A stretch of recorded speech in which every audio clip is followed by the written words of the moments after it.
Ansyah pandangannya. Izin Prof, masih di mute Prof, izin. Ya, oke. Nah, silakan Prof. Pertama tentu saya terima kasih diberi kesempatan untuk berbicara pada kesempatan ini. Nah, untuk mempersingkat waktu ya, jadi jangan terlalu bertele-tele. Biar saya minta share screen ya Mas ya, bisa ya? Silakan Prof. Sepertinya sudah bisa ini. Silakan Prof. Sudah jadikan co-host Prof. Ya, sudah terlihat, tinggal lagi loading.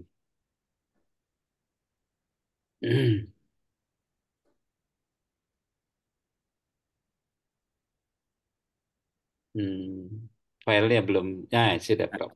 Silakan Prof. Ini loh, saya terutama akan berbicara tentang penerimaan dan penyaluran ya, jadi distribusi itu. Memang tentang kesejahteraan mungkin tidak saya bahas pada saat ini. Oke Prof. Tetapi saya tertarik tadi dengan ucapan dari uh, pembicaraan dari Dr. Adib ya, bahwa heran gitu ya, kenapa kok ada 300 fakultas kedokteran mau dibuat dan segala macam itu. Ya, saya pikir mungkin itu karena apa ya?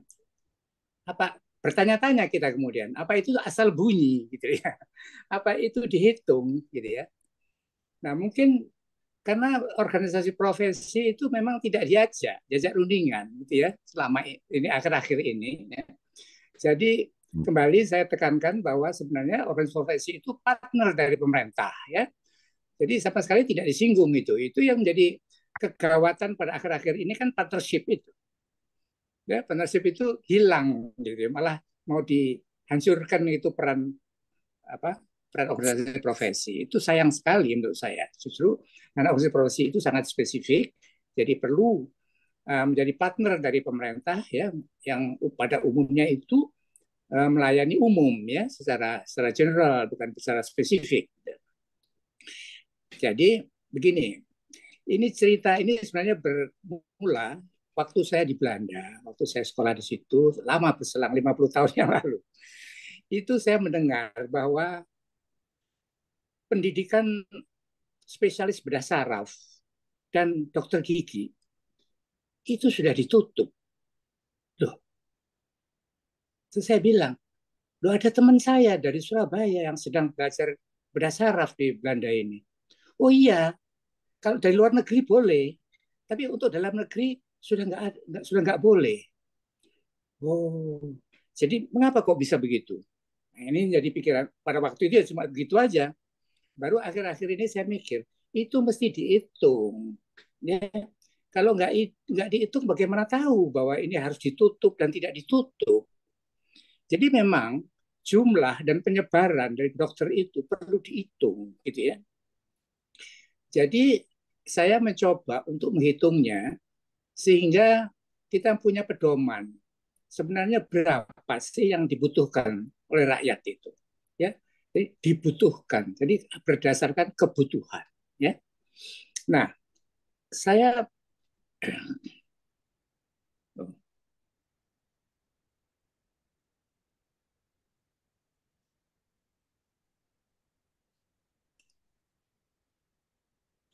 jadi sebenarnya penerimaan PPDS ya itu dan penyaluran itu ada dua macam baik saya ya, yaitu satu untuk pemenuhan pelayanan di daerah-daerah ya dan kedua kebutuhan untuk staf di sentra pendidikan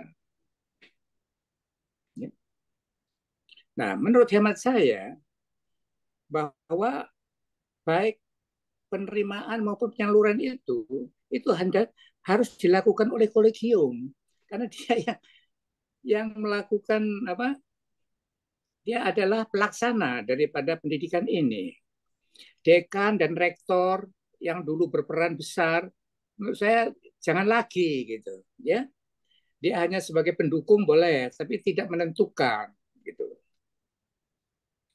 Nah, kalau calon pelayanan, ya, itu pertanyaan saya pertama, apa ya perlu dites untuk masuk itu, jadi PPDS itu. menurut saya mungkin bisa tidak diperlukan, ya bisa. Kalau perlu ya bolehlah, ya. Yang jelas kalau untuk pelayanan mungkin tidak terlalu penting, tetapi yang penting itu untuk staff, ya. Mungkin perlu kriteria-kriteria lebih tajam dan itu mungkin dites. Tapi kalau untuk pelayanan, pelayanan ya mestinya ya, maaf, itu mungkin cukup membawa keterangan tentang etika dari ID setempat, dia kan sudah dokter, ya, surat sehat, kalau dia cukup sehat, kemudian kemampuannya kan dia sudah dokter. Jadi mungkin dengan syarat-syarat ini mereka sudah cukup bisa mendaftar untuk sebagai calon PPDS. Saya begitu, ya, kecuali yang untuk staf itu harus dites. Nah, masalah penerimaan ini penting, saudara, karena bisa menjadi isu yang tidak sehat, ya, diskriminasi lah, pemerasan, mahal, uang gedung, darah biru, peran rektor juga kemudian bisa menentukan yang kriterianya kita tidak jelas, ya. Nah, gedung dan fasilitas menjadi alasan, ya, itu mestinya justru ditanggung negara atau yayasan pemilik sekolah, ya, bukan murid yang mau masuk, ya. Kemudian gaji, insentif dosen, fasilitas, semuanya itu menjadi alasan yang kemudian itu mestinya tidak usah jadi alasan untuk pasien masuk. Ya. Jadi sebenarnya institusi pendidikan itu, ya, harus didukung pemilik dana yang mumpuni. Kalau negara pasti, ya, mumpuni. Bukan tempat mencari keuntungan, mencari keuntungan sebesar-besarnya. Ya. Nah, sekarang mulai saya cara menghitungnya itu gimana sih? Kalau misalnya beda plastik, yang dibutuhkan bagaimana ngitungnya? Nah, saya mulai. Nah, kemampuan kerja seorang spesialis bedah plastik itu per hari kira-kira 8 jam. Ya. Yang lainnya untuk tidur, untuk makan, untuk kreasi, segala macam lah. Yang untuk kerja itu 8 jam. Nah, untuk operasi kira-kira 3 pasien. Ya, yang masing-masing 1,5 jam, atau yang ada 2 jam, ada yang 1 jam, ya kira-kira 4,5 jam. Visite pasien yang masuk rumah sakit itu 1 jam. Konsultasi itu 25 pasien, 6 menit, kira-kira itu 2,5 jam. Ya, 150, ya, berapa nih? 150 menit, ya, kira-kira 2,5 jam. Jadi totalnya ini 8 jam. Kira-kira begini. Ya. Nah, jumlah operasi pertama ini, ya, dan visite yang kedua ini, itu sebenarnya tergantung pada konsultasi sebenarnya. Ya. Kalau nggak ada yang konsultasi, nggak ada yang operasi. Visite juga kayak itu. Jadi konsultasi ini penting, yang juga menjadi alasan yang 1 dan 2. Jadi kira-kira ini 25 pasien, ini bisa menjadi suatu pedoman, ya, tentang kebutuhan sesuai kemampuan seorang dokter per hari, ya, per hari. Jadi penentu kebutuhan jumlah dokter nanti. Nah, kita lihat misalnya di kota Rejo, ya, kota ini sebuah kota namanya Rejo, nggak tahu, saya ambil ngawur saja. Kunjungan di rumah sakit yang di kota Rejo ini itu per bulan kira-kira 1.000 pasien. Ada 1.000 pasien, bukan kira-kira, dihitung. Ada apa? Rekam mediknya itu 100 pasien.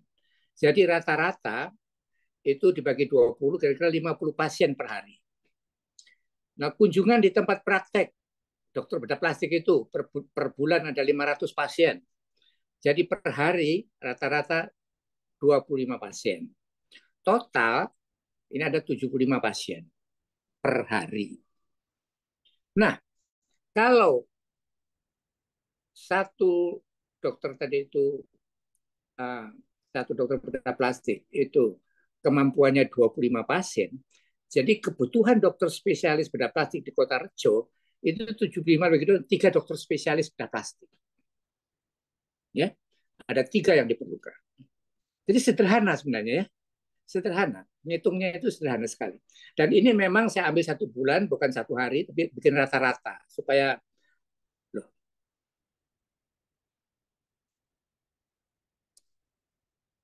Nah, ini kembali lagi nih. Ya, slide-nya hilang nih tadi. Kok bisa ya? Kadang sering begini. Iya, iya. Nah, oke.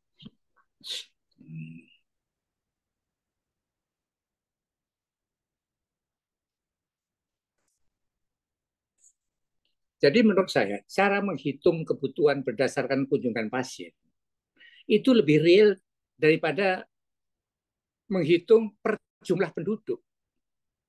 Karena bisa saja penduduknya banyak tapi tidak butuh bedah plastik. Tapi yang kita hitung tadi itu kan kunjungan ke poliklinik bedah plastik di rumah sakit, kunjungan ke praktek dokter bedah plastik di rumah sakit. Jadi berarti memang rakyat itu butuh untuk berkunjung.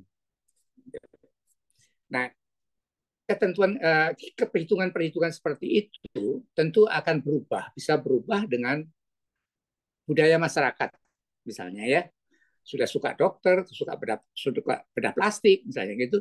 Jadi kebutuhan-kebutuhan seperti itu bisa dievaluasi ulang. Saya pikir mungkin 3 tahun atau 5 tahun begitu, ya. Itu dilakukan evaluasi ulang. Berapa sih kebutuhan yang sebenarnya bedah plastik di kota ini, di kota itu, ya. Kalau memang mau ngitung berapa per penduduk itu bisa uh, diturunkan ya dari tadi itu bahwa dari kota Rejo tadi itu dibutuhkan 3 orang bedah plastik. Penduduknya di kota Rejo itu berapa? Kan ada itu di Spenduk itu ada catatan penduduk di daerah kota itu dan sekitarnya itu dan wilayahnya itu. Itu nanti akan ketahuan bahwa satu bedah plastik sekian penduduk kalau memang mau ngitung penduduk. Tapi itu tidak real ya. Tapi kalau mau real memang dites berapa kunjungan. Gitu. Nah dengan demikian nanti kita bisa membuat suatu peta ya, katakan ya peta ya, peta kebutuhan spesialisme A, B, C, D itu kalau di kota mana, Babat, Rejo, Makmur, Rejo, misalnya itu dibutuhkan spesialis A, ini ada 2 jumlah spesialis 2 misalnya ya untuk di kota Babat 2, jumlah yang sudah ada 1, jadi berarti kurang 1 ya. Nah, kemudian Makmur, ini spesialis B dibutuhkan 3, yang sudah ada 1 jadi kurang 2. Nah, saudara-saudara, dengan peta ini kita bisa membuat ini berikutnya ya. Jadi calon PPDS yang mau melamar spesialis itu harus memilih macam spesialis tadi itu A, B, C ya. Tempat yang membutuhkan, yang masih kosong, masih butuh berapa. Dan tentunya setelah selesai pendidikan, lulusan tadi harus kembali ke daerah yang dipilih. Ya.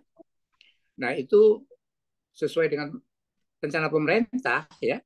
Pendidikan itu PPDS itu digaji ya oleh rumah sakit atau oleh Kemenkes. Jadi lulusan yang tidak mau kembali ke daerah pilihannya ya harus mendapat sanksi. Ya, nanti diatur bagaimana sanksinya itu.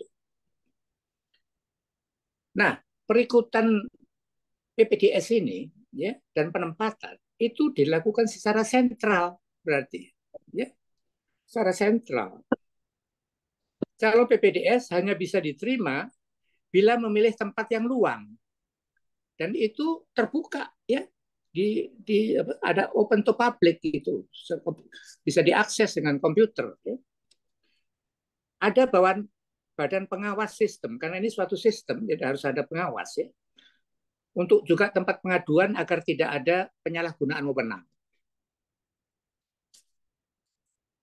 Nah, dengan cara ini, maka perekrutan PPDS dan distribusi lulusan itu dapat diatur sekaligus sesuai kebutuhan dengan satu sistem. Satu sistem mengandung perekrutan dan distribusi. Dan pemerataan tentunya, ya, karena memang berdasarkan kebutuhan.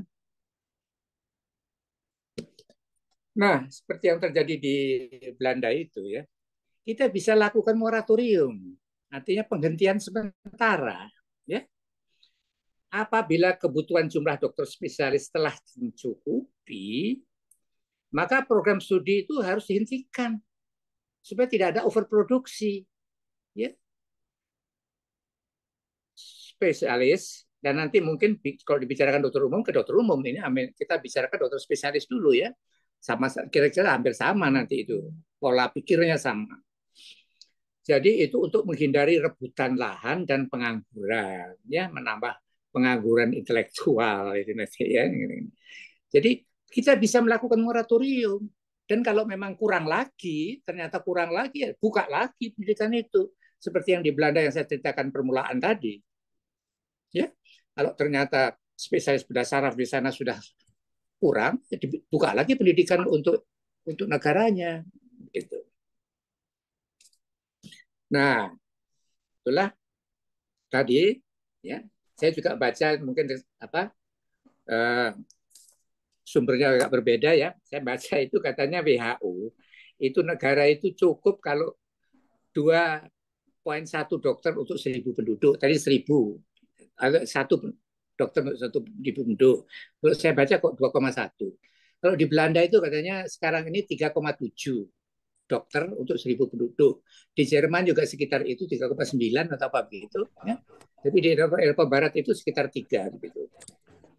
Tapi di Indonesia memang 280 juta itu mestinya kalau 2,1 itu ada 588 dokter. Ya. Yang ada sekarang itu ada 176.110 di tahun 2022 katanya, ya, nggak salah itu begini. Jadi kelihatannya memang masih kurang, ya. Tapi ya harus dihitung, ya. Tidak terus langsung bilang 300 itu ngitungnya gimana, gitu. Tadi Dr. Adib sudah menyampaikan, ya, bahwa sekian banyak itu fakultas dokter sekarang itu sudah bisa menghasilkan 120 dokter saben tahun. Nah, kira-kira target kita berapa tahun gitu? Apa ya betul 300? Mengapa 300? Nah, itu kita nggak tahu hitungannya. Harus dihitung gitu menurut saya. Nah, begitulah Bapak yang bisa saya sampaikan. Mudah-mudahan menambah wawasan. Terima kasih.